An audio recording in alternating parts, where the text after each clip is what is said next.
Saya akan memberi penjelasan singkat tentang judul. Kenapa saya namai Al-Intisor?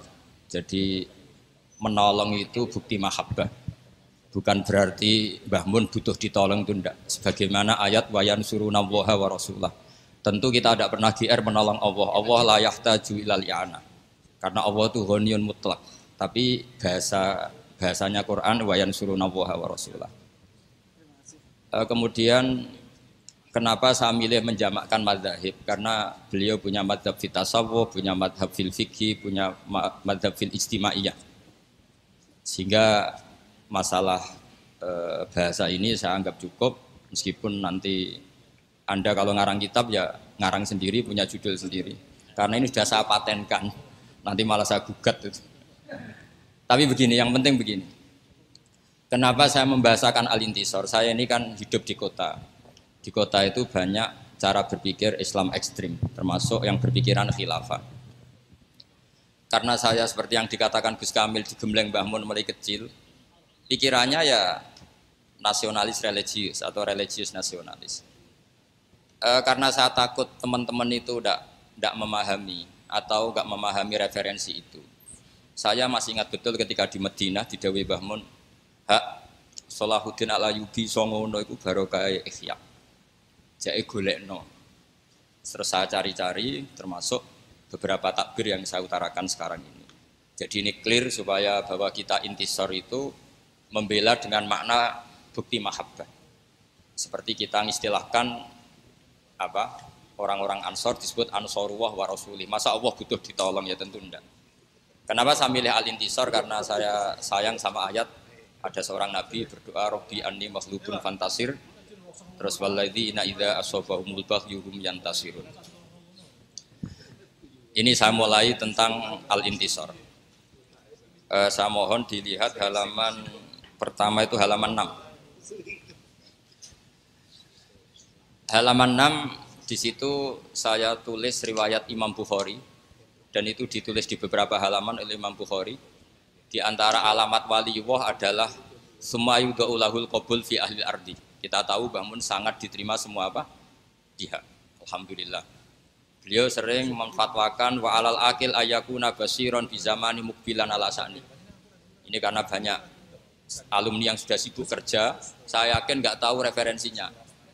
Makanya tak bantu. Itu ada di kitab At-Targhib wa Tarhib. Enggak usah terima kasih, biasa saja. Nanti setelah tahu tentang saya juga gak apa-apa, sama-sama orang alim, biasa saja, enggak apa-apa. Terus kemudian kenapa Mbah Mun baik kepada siapa saja? Ini ada di kitab Ihya, ada kalimat Rasul Akli Ba'daddin atawaddud ilan nas wastinaul ma'ruf ila kulli barin wa fajirin. Jadi Anda jangan mendikte Mbah Mun harus baik sama si A tertentu yang kamu anggap soleh, karena kaidah beliau wastinaul ma'ruf ila kulli barin wa fajirin. Kalau istilah Ali Roki, Rasul Akli Ba'dal Iman atawaddud ilan nas wastinaul ma'ruf ila kulli barin wa fajirin. Terus kita tahu hampir semua santri mungkin GR ya, sangat dekat dengan Mbah Mun. Dan itu sah saja karena Mbah Mun niru Rasulullah SAW, yu'ti kulla julasaihi nasibahu la yahsibu jalisuhu anna ahadan akrama alaihi minhu. Kalau qiraahnya Asim bacanya la yahsabu, karena memang qiraah kita ayah sabu, tapi sebagian qiraah ayah sibu. Ya sudah, semua orang kalau dekat Mbah Mun merasa paling dekat, dan itu sah saja. Tapi yang dekat betul ya Gus Anam, sampai jadi mantu. Jadi yang lain GR saja, yang fakta ya Gus Anam. Sampai itu ya dapat ilmunya, dapat putrinya. Cuma kita bisa menyaingi beliau lewat ridho baik kodok kodar, itu ya iman yang luar biasa. Jadi beliau menjadi hebat karena ada jadi mantu, kita menjadi hebat ridho baik kodok kodar. Sekali sampean hasud neraka. Nah terus Mbah Mun itu juga Habib Lutfi. Sering ada pertanyaan ke saya, kenapa Mbah Mun kalau diaturi pejabat langsung hadir, kalau diaturi alumni kadang susah. Nah itu saya terjemahkan di sini. Akta Rasulullah kauman wa mana akhirin. Faka'annahum atabu alai. Faqal inni uti kauman akhafu hala'ahum wa jazahum wa akilu kauman ila ma ja'alallah fi qulubihim minal khairi wal hina. Jadi karena mahabbahnya santri sudah permanen, maka Mbah Mun tidak perlu servis. Itu seperti yang dilakukan Rasulullah pada sahabat Ansor. Jelas ya. Jadi ini saya baca sekilas-sekilas saja. Karena saya kalau nerangkan detail itu ngenyak, Kiai ikut diterangno. Jadi ini saya baca sekilas-sekilas saja. Terus Mbah Mun menghindari bahasa menfonis bahwa zaman ini rusak, zaman ini gini, Yai jarang ngendikan seperti itu karena ngikuti dawuh Nabi, idza qala ar-rajulu halakan nas fa huwa ahlakuhum. Qala Abu Ishaq la adri ahlakahum bin nasbi au ahlakuhum birrafi. Jadi Yai jarang komentari zaman ini. Terus komitmen beliau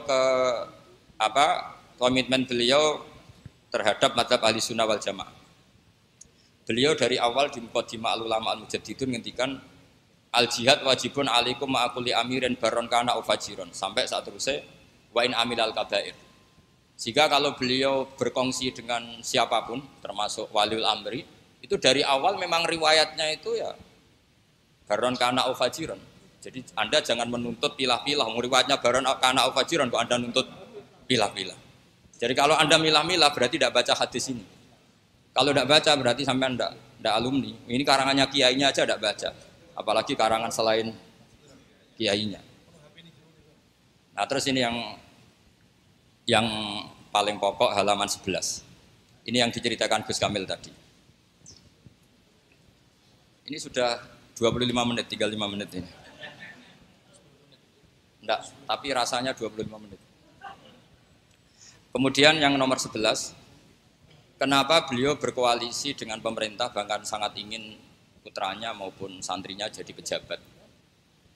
Saya masih ingat dulu ketika kiai-kiai belum dekat pejabat, kalau ada teroris atau apa di antara yang diintel itu pesantren. Tapi barokahnya kiai-kiai mau berkawan dengan pejabat. Sekarang kalau ada teroris tidak pernah lagi dicari-cari di apa? Pesantren karena kiai-kiai gak diragukan loyalitasnya sama NKRI. Apalagi terbukti mau jabat. Maka di sini dikatakan Imam Ghazali wa amal izzu wal jah fa biyat faul insan an nafsi adzulla wad dhaima wa la yastaghni anhu muslimun. Jadi orang harus punya pangkat atau bermitaan sama orang yang punya pangkat supaya keagamaannya tidak terganggu. Gampangannya ya masa orang fasik kadang punya backing aparat, tentu oknum, masa yang orang soleh tidak punya backing apa? Pejabat. Sudah ya, itu nomor 11. Ini sudah tinggal 5 menit. Kemudian di sini saya menyebutkan waruya anarobian ja'ahu yatubu min husai'an. Ini yang paling hebat dalam Islam menurut saya. Ada seorang bedui minta sesuatu sama Nabi karena Nabi itu tidak orang kaya raya meskipun sangat sakhot, tapi kan tidak kaya raya, ngasih itu nggak memuaskan. Orang Arabi ini menggerutu. Ketika menggerutu sahabat ingin bunuh Arabi ini karena dianggap kurang sopan sama Rasulullah SAW. Tapi uniknya Nabi minta Arabi tadi ke rumah atau Nabi yang masuk rumah dikasih banyak kemudian puas. Ketika puas kata Nabi, kamu harus ngomong ke mereka kalau kamu puas supaya sahabat saya tidak dongkol sama kamu. Oke ya Rasulullah, saya bilang ke mereka. Ketika bilang ke mereka kata Nabi, ibarat saya ngerawat umat itu kayak seorang yang punya unta ngerawat unta yang sedang liar. Kalau dibantu orang lain malah liar. Kiai juga gitu. Kiai itu paling sabar ngerumat umat. Kalau orang lain yang tidak kiai ngerumat umat itu tambah kacau. Latihan tobat dianggap kafir, latihan sholat dianggap rasah. Latihan ngaji ora paham pokok kitab, soalnya cangkem elek terus. Tapi barokahnya kiai-kiai telaten itu onta yang liar saja menjadi terken. Artinya semua kiai tentu pilihannya sabar. Terus gugatan-gugatan beberapa orang di kota, ya sebagian itu mesti menyoal kiai-kiai pesantren itu nggak tegas pada kemungkaran, nggak tegas pada fenomena kemaksiatan. Nah, itu takbirnya kenapa seperti itu? Bisa dilihat di halaman berapa itu? 19.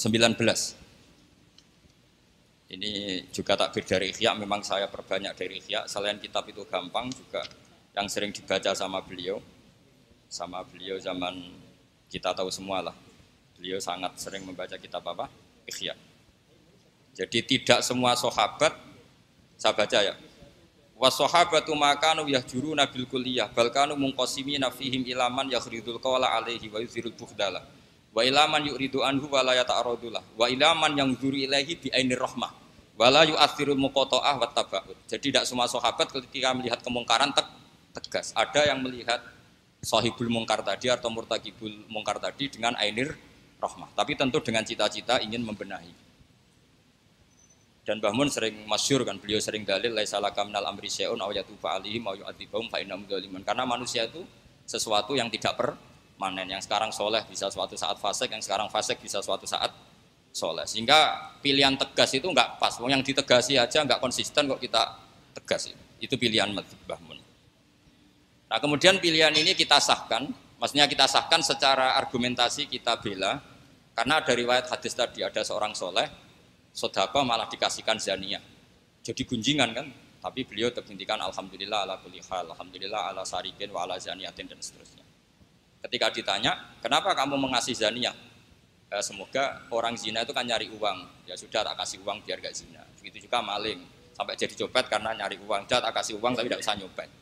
Andaikan yang seperti itu tidak orang soleh, pasti ngasih seperti itu ya pesen servisnya kan. Makanya ukurannya itu soleh dulu. Ukurannya itu apa? Soleh dulu. Jadi kalau sudah soleh melakukan apa saja insya Allah terukur. Termasuk misalnya terpaksa muamalah ma'al fusaq. Terus diantara itu saya menyebutkan riwayatnya Sufyan bin Uyainah ketika itu ditulis oleh Hilyatul Auliya. Ketika Nabi Yahya dan Isa itu dua nabi besar yang sezaman. Yang Nabi Yahya suka berkawan atau berkomunitas sama orang-orang soleh. Yang Nabi Isa beliau menjawab, Nabi itu bimanzilati tabib. Saya udawil mardo, ya sudah, saya yang nangani orang macam-macam. Artinya begini, menurut saya Mbah Mun itu jami'un lil kulli. Kalau kancanan orang soleh ya berarti ala manhaji Nabi Yahya. Kalau bina orang-orang macam-macam ala manhaji Nabi Isa. Jadi ini makalah gak perlu dijelaskan, saya mohon dibaca khatam. Kalau gak setuju dengan saya harus setuju sama Ihya. Jadi gak penting saya itu takbirnya ada halamannya. Mungkin mudah dicari, kitab saya Darul Kutub Al-Ilmiyah. Harus dicari, semoga kitab Ihya ada di rumah Anda, tidak terjual atau tidak dikerdusi di atas. Jadi mohon dicari sendiri. Ya, saya kira demikian. Assalamualaikum warahmatullahi wabarakatuh.